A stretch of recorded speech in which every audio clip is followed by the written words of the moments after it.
I'm working.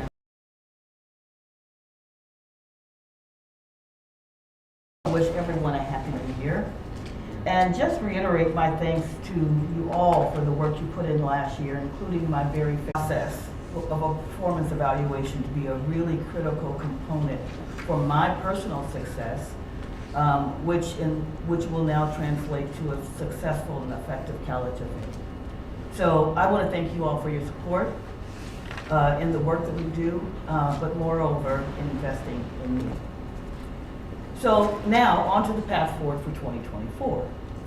I am thrilled to be here to kick off what I know will be another great year for CalHFA. With the incredible support and leadership of the Board of Directors, we are primed for success. So I have just a few items that I want to hit before we dig deeper in today's agenda. So I'll start by sharing that our good news, bad news. Our Director of Legislation, Frances Marti, has now moved on, and I apologize. I will, while we're trying to adjust that, I am going to try to speak a little louder. Okay. Oh, look at that. I'll take this one off and I'll put on the number. Is that better? All right, good. So good news, bad news is that our Director of Legislation, Frances Marti, has now left the organization, sadly. But he's taking on a great new position as the Senior Director of Strategy and Government Affairs for California YIMBY. I'm not sure if you all are familiar with that organization, but they're one of the largest pro-housing organizations in the nation. And I say that because they're the largest in California. And we all know we lead the nation. He was always great to work with. While here, we wish him the best. And frankly, this is a very important position for CalHFA. So we're very thankful to the administration, to BCSH, and others who are going to help us fill this appointed position very, very quickly. Until then, our Chief Deputy Director, Chris Schultz, who has a wealth of legislative experience, will take point on all of our legislative efforts. So I would like to start with giving you an ADU update. When the board last met on December 14th, Chief Deputy Director Schultz reported that our ADU grant program had just begun, accepting applications for our newest allocation of the $25 million, and reservations were coming in very, very quickly. And then after the initial rush, the application portal remained open for a couple more weeks, and eventually we reached the target number of reservations and closed the portal on December 28th, before the end of the year. You have a complete report in the board package that I'm sure most of you have already peeked into, and but I just wanted to highlight how excited we are to help another 700 homeowners get started on an ADU. That's bold, that's big, and that's important for the state of California. The exact number will likely change on these reservations as they get finalized and the grant funds are sent out, but one piece that will not change is the impact that we are making in low-income housing communities. Because all of these homeowners, all of them, are at 80% or below of area median income. With the initial reservations, 65% are going to Los Angeles and Orange County, which we anticipated, because that matches the region's percentage of the permits that are issued for ADUs in the last few years. We also saw nearly 60% of those reservations go to homeowners that come from communities of color. So more on this work as the data gets finalized, and you'll continue to see updated reports throughout the year to show how this work is progressing. Also top of mind, let's all say it together, the California Dream for All. That's a wonderful program. We're now in phase 2. And I'm sure all of you have seen the media coverage in the past week or so, which we believe will result in CalHFA providing specific program guidelines, the process, information to our lending partners. It's all starting all over again. The board has heard in previous meetings about our marketing and outreach strategies for the program. And I wanted to highlight this piece about the press because of what our marketing staff refers to as earned media. Earned media. That essentially means media or press coverage that we don't have to pay for, that is generated organically, either through things like social media shares, press mentions, things like that. Well, it's off the charts.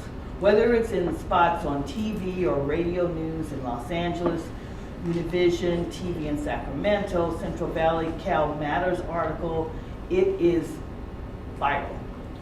And so this is a great way to reach underserved folks who work all day, may not have access to a TV in the middle of the day. And then they catch the news from their local and trusted sources. So we think that this earned media that we are seeing will be supplemented by the targeted grassroots community outreach organizations, community-based organization partners, digital media, traditional advertising campaigns, conversations at the churches and the synagogues. And we hope that through those conversations, we're going to have an even more successful program than we did in phase 1. So prior to us officially kicking out those marketing and outreach strategies, we're holding training sessions for the lenders, for the real estate agents, housing counselors, and so forth, to ensure that we reach as many folks as we can who need this housing most. And I think, as a matter of fact, we had a session yesterday, and we are having one right now as this board is meeting. So, on to more great news. I'd also like to give the board a couple of updates on our hardship assistance programs, mortgage relief and the NMS housing counseling. For a mortgage relief program, we have announced an update to our delinquency date. This makes it so that homeowners who continue to be affected, unfortunately, by economic hardships due to the pandemic and have recently fallen behind, they still have an opportunity to access these very important funds. On the NMS front, a few of our senior staff members had a chance to attend a conference for some of the housing counselors that are receiving the funding through our program.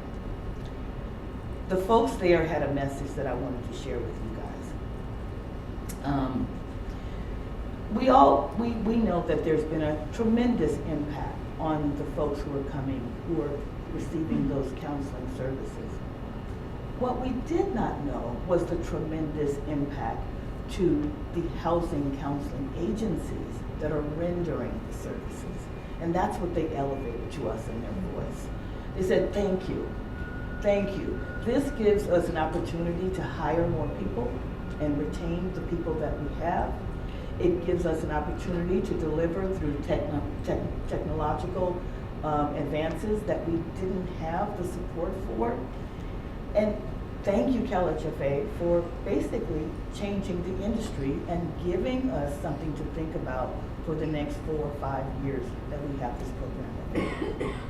I was very touched by hearing that conversation because we often forget about those folks that are delivering the program as part of this process and how important and key and essential they are for delivering these programs. So thank you to our NMS staff, Claire, which is represented here by Claire, but to me, impact, that's what impact looks like. Lastly, I want to talk a little bit about the MEP program. When we're going to have that get into our agenda, I'm looking forward to what Kate and her wonderful team has to say. They're going to be presenting 5 deals. And it should be noted that we also opened the 2024 MEP round where we are putting available another $50 million to the public, and we are currently accepting applications. That opened on Friday following the CITLAC TCAC meetings on Wednesday, where they voted to provide us with state-funded mixed income pool as part of the new construction set aside and announced an allocation of $200 million in state tax credits that we will use to the allocation of the state tax credits go by without a mention, because those annual allocations of state tax credits have been a huge driver of NIP as we know it. And we must remember that those extra state tax credits are not guaranteed every year. They have been provided to us through one-time investments through the state budget each of the past few years, but going forward, that might look a little bit different. Why? Well, budget resources. So as we all know, we are becoming more constrained. So we as an agency, as the state's housing delivery system, need to be looking how we might be more innovative in how we deliver that MIP program. So that's top of mind for me this year. And of course, we'll get into this more when we have the board workshop that the chair has indicated, because we'll, but I want to highlight something that BCSH Deputy Secretary of Housing, Sasha Kurgan, explained earlier this month following the governor's budget proposal. She said, and she's here today, and I think she's going to be here today, so I'll quote her and then I'll give her a chance to say her own thing. But what she said was, look, we can't control the budget situation. We can't. But we are not losing our commitment to work toward our housing goals. And in fact, we are turning it up. We're turning up the dial. She outlined some of the ways that we are going to continue to do that, including but not limited to pursuing additional federal funding, more and deeper collaboration between the housing agencies, which we do anyway, but we're just going to step up our game. And you probably noticed that we have some good news on the front last week, talking about stepping up the game. From the House and Ways Means Committee voted 40-3 in support of the Tax Relief for American Families and Workers Act, which includes the restoration of the 12.5% housing credit cap increase and lowering the 50% bond test to 30%. All of these things could be of tremendous benefit to the state of California if they get over the finish line. I'll also add that Governor Newsom, along with other Western governors, supported similar provisions in his November 2023 letter. So we're all on track to make this a successful year, but we're going to have to all roll up our sleeves. And then I'll just mention finally that the National Counseling State Housing Agency is encouraging all states to contact their relevant members of Congress. We won't have good educational outcomes. And so this is a time to keep calling in our partners to show our mutual interest in creating safe and stable opportunities. And then I just note that we're not done with the budget investments that we already have. And so, we're excited to see the launch of the Dream for All and continue to see the outcomes, and not just in the Dream for All specifically, but how things like My Home and uptake in My Home have increased just by virtue of CalHFA doing a tremendous job. Staying steady in My Home, but showing a new opportunity and showing how existing and ongoing lines of business can support new homeowners. So the administration will be here. I think it'd be best if maybe we wait until later in the budget season to talk about how it lands, but of course we can chat at any point, but I think it'll be a richer conversation later in the year. Thank you. That terminates my comments, and thank you very much, Chair. Thank you. I'd like to note that we have a couple of arrivals. Director Hennessy's arrived, and Director Abadius. Make sure we note that. And I think I'd say the over/under or the meeting term is probably about 12:30 or so, maybe 1. Just to do a quick check. Does anyone need to leave early? Just I want to make sure we maintain quorum. Looking around. No hands. I think we're going to be good. Okay, great. With that, then, I'd like to move to our item number 4, which is the first of 5 MIP transactions that Kate Ferguson, Director of Multifamily, will be presenting. And I will turn the floor over to her to talk through the Mason Sierra project and then the 4 subsequent MIP issues. So, Director. I'm not sure how this is. All right, can you hear me? Yes. Okay. Give me just a second to get organized.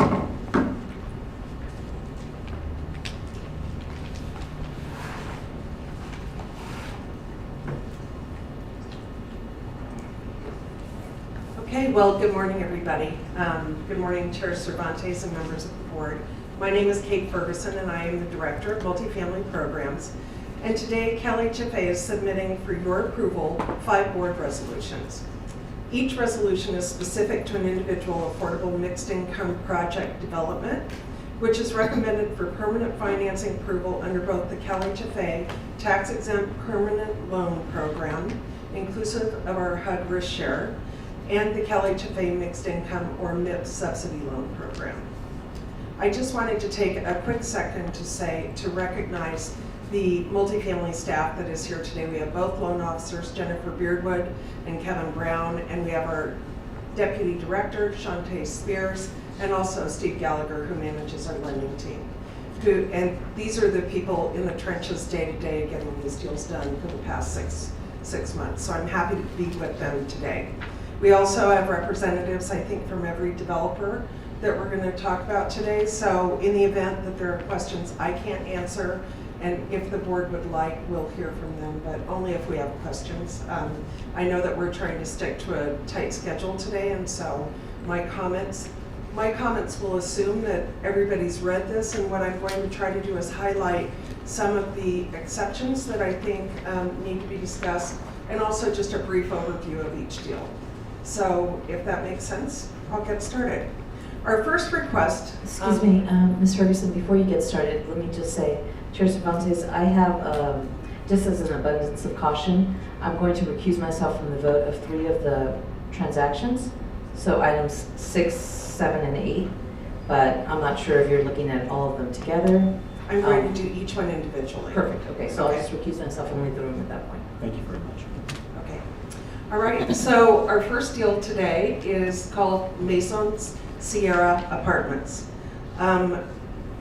We're asking for approval of Board Resolution 24-01, which allows for CalHFA to provide a $27,875,000 tax-exempt permanent loan and a $1.6 million MIP subsidy loan for this project. This is a 196-unit single-family rental project to be located in Lancaster in the County of Los Angeles, California.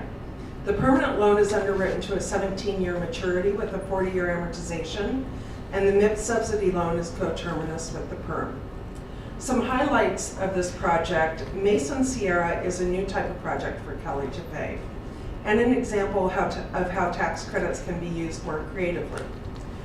The project will consist of 196 single-family homes that will be made available for rent to households earning between 30% and 70% of the Los Angeles County area median income.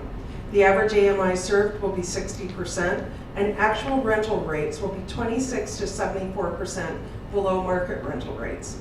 Mason Sierra is a unique partnership between Ravello Holdings, the developer, and the City of Lancaster. The project site was purchased from the Lancaster Housing Association as part of a larger 60-acre parcel, which is subject to a negotiated disposition and development agreement, what we call a DDA. The subject project is phase 1 of the negotiated DDA. It will have 197 single-family units to be built on 25 of the acres. There are 2 additional and independent phases to be built over the next 4 years, which will include an additional 153 units. The project is in a low resource area, and it will include a community building with business center, exercise facility, central laundry facility, picnic and playground areas, and a swimming pool. Life Steps will provide tenant services to include adult education, health and wellness services, and programs. The services will be on-site and are required as part of the tax credit allocation over a 15-year period. The construction lender will be Merchants Bank of Indiana, the equity investor will be WNC and Associates, and the proposed property managed company will be Con-Am Management Corp. All are familiar to CalHFA. The developer, Ravello Holdings, is a California corporation with 25 years of experience. As of October 2023, Ravello had 1 market rate and 7,500 units. The staff report identifies 3 exceptions to policy and 2 weaknesses as listed on the slide. All are fully explained and mitigated in sections 8 and 9 of the staff report.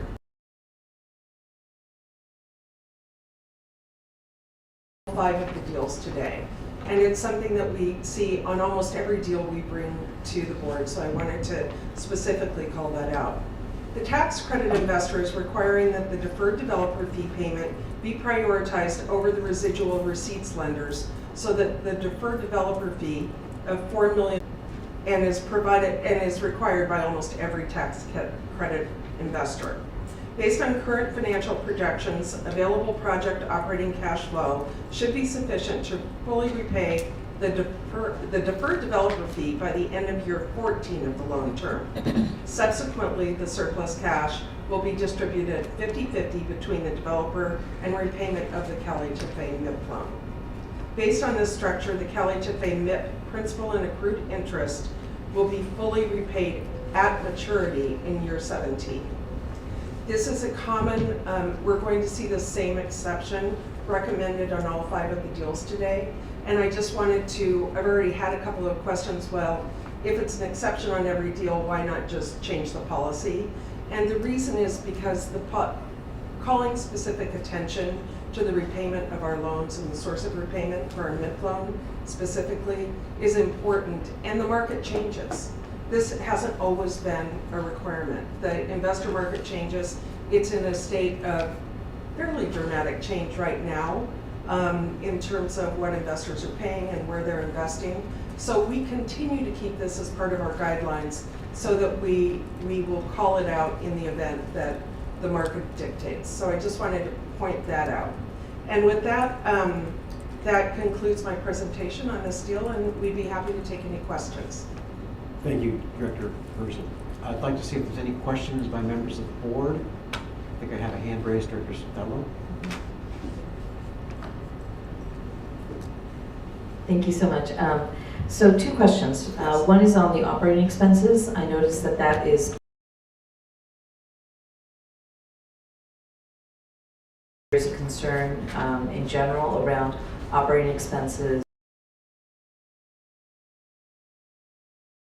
once a project is completed and stabilized, that going up to the extent that it impacts the repayment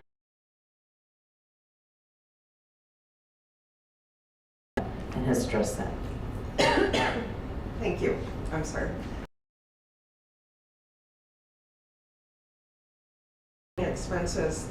TCAC minimum is $6,000 a unit for operating expenses. This project is their operating expenses are at $5,662 a unit. The developer, based on their experience with their previous single-family rental projects, is projecting, and the property manager has concurred, that this is achievable. This is also a little bit higher than what we saw in the appraisal. So at this time, we are, we expect that these are achievable. I will say that on every one of the deals are always underwritten to the current year's rental rates. So in the event that we did have, say, a $400 increased operating expenses, by the time this deal is built and rolls into the permanent period where our loan will be funded, it's likely to have experienced at least 1, if not 2, increases to the HUD allowed rental rates from TCAC. So we will continue to assess that at the time of the perm, and but at this time we don't have any concern with that. We've looked at that, and you'll see that on a couple of other deals as well. Okay, and then thank you very much for that. The second question I had really pertains to the developer fee issue that you were talking about. This project is $369,000 per unit on the TDC, which is exceptionally low given today's market rate. It's really amazing.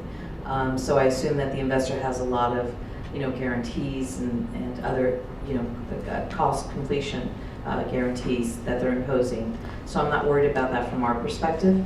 But can you explain to me the developer fee issue again? Because as I understand the tax credit regulations as it pertains to bond transactions, anything above the minimum of $2.5 million for a non-BIPOC deal has to be either contributed as a general partner fee and contributed to the project versus allowing it to be a deferred developer fee. Boy, I'm really glad the developer is sitting right behind me.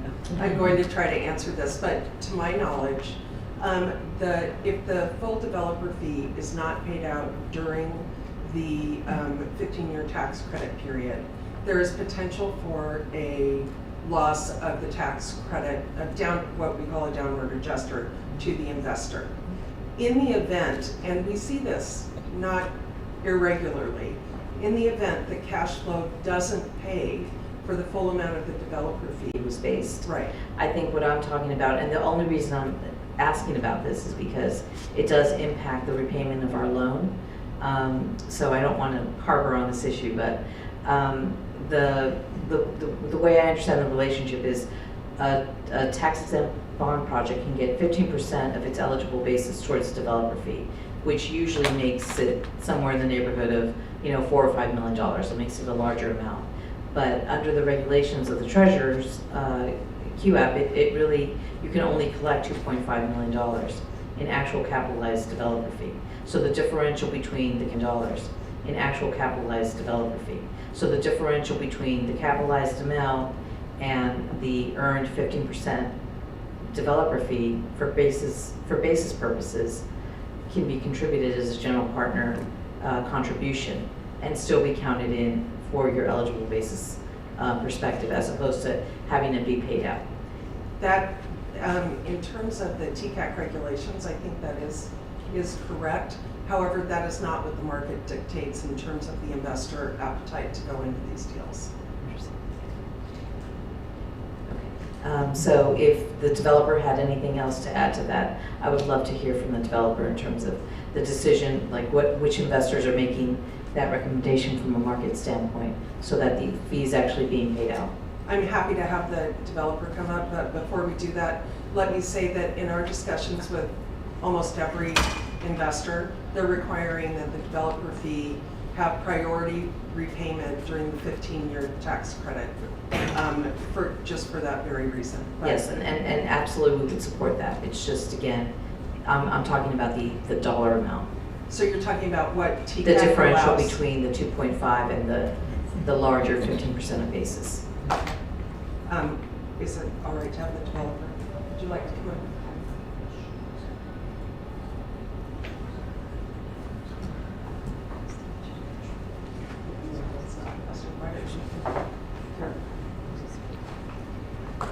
So the question, as I understand it, is that the developer fee is based on the developer fee is generally $4 to $5 million.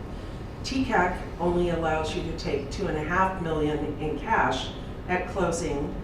Does that mean that you, so why are you allowed to take additional developer fee out? Cashed out. Right now, this particular transaction shows a cash out developer fee of $3.3 million versus a 2.5. And if I could ask our developer to introduce himself, that'd be much appreciated. Yeah. Could you introduce yourself? Yes, absolutely. Chair Cervantes, CalHFA board. It's a real honor for me to be here in front of you, and it has been, I must say, a pleasure working with Kevin and Kate. We're very excited to bring this new building housing model to you, which we've been, as Kate has mentioned, we've been very successful with over the last 3-4 years. We believe that the project will generate the cash flow to support the development fee. Our history has been on the past projects that we've had is that this is unlike a multifamily where you have to complete the whole project at one time and then start leasing units when you're at peak capital. We start leasing as soon as homes are ready because they're individual. That generates us a significant amount of upfront cash flow. Plus also our current projects are 100% leased up before we even finish the projects. So we're literally waiting for people to move in. So that's a big edge for us in the beginning. Plus also we've found that past history that these projects remain 100% occupied. So we believe the cash flow will be there for us to honor our commitments that we presented to you. And Member Sotelo, I think to your question, The difference is that there's a 2.5 million flat fee, but there's also 20,000 a unit if it's over 100 units. And so that's how we get to the 3 million in initial cash out, if that was your question. No, that's not. That wasn't my question, but that's a very good answer, so I appreciate that. That is a good answer. That helps me understand a little bit better, so thank you very much. I appreciate your answer on that. I just, again, my concern is around the repayment of the MIP loan and not deferring that, because we basically use the repayment of the MIP loan to invest in other projects. And so that's why it becomes something where, you know, it is residual receipts, but we want to be able to recycle those dollars and fund other additional projects. So we would like it not to go, you know, to be delayed because the developer is getting more of the fee than they should be getting. So thank you very much. And in this case, it's not the case because it's 20,000 per unit. So thank you very much. Okay, thank you. Sir, can we have your name for the record? Yes. Could you state your name and your company? Phil Rand, I'm the CEO of Revella Holdings Inc. We're a California-based company and been in business for many, many years. And as I mentioned, we're so excited to be bringing this very unique type of housing model to California. And we're kind of seeing and witnessing firsthand how it's really changing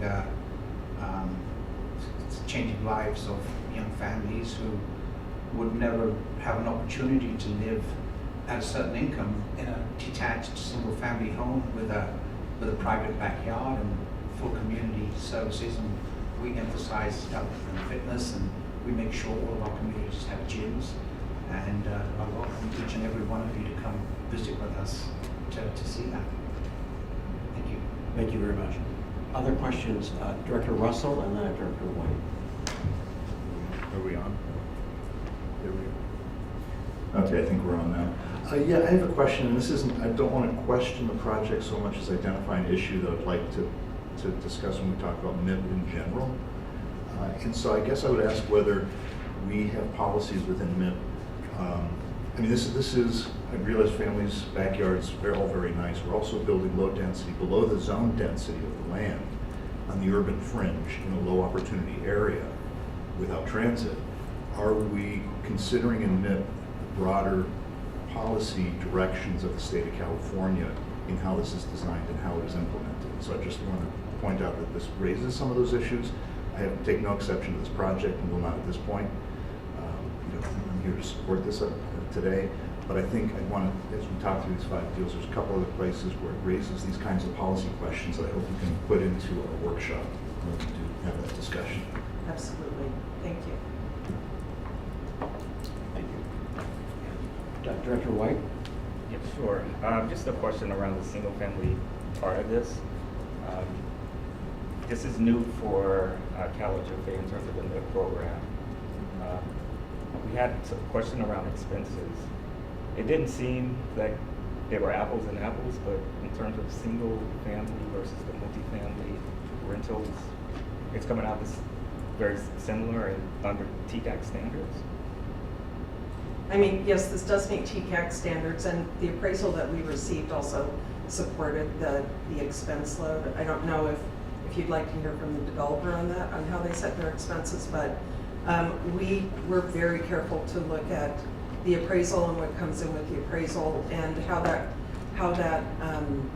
compares to the TCAC standards, but nothing excludes single family if the deal can be put together with the resources and the affordability. So Got it. is that your question? That is my question. Okay. Just